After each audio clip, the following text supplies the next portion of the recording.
Okay guys, so we got this 2011 Dodge Ram. They said that it doesn't start after they put a new motor in.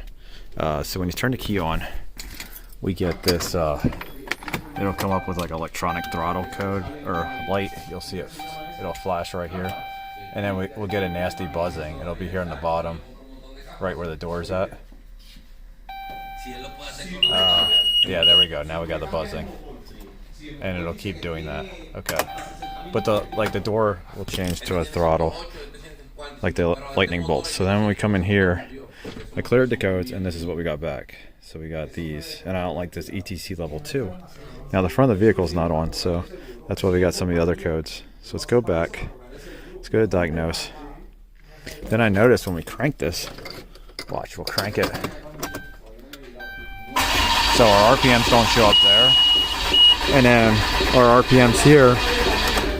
So you'll see we build our fuel pressure, so we got 6,000 psi or 60,000 psi. I don't know if that's right or not, but in our engine RPM will just keep bouncing. So it just keeps bouncing up and down, and that's when we get that code. And our skim looks good. And then if we go back and look at our photos, this is what I got for the engine RPM. So it just does this. So let's go to the front, and I'll show you guys what I just saw. So up here in the front, we got this crank sensor right here, and this wire is pulled super, super tight.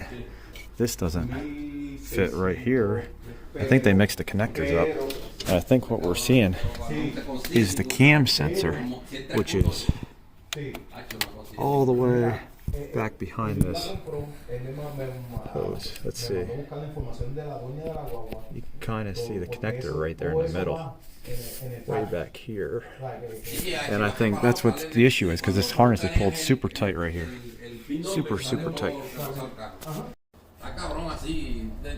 Okay guys, so we got the connectors flipped around. You can see that's on the crank sensor. This one's now going to the cam sensor back there, so we're going to try to start this up. Okay guys, let's see if this will start up. Let's see.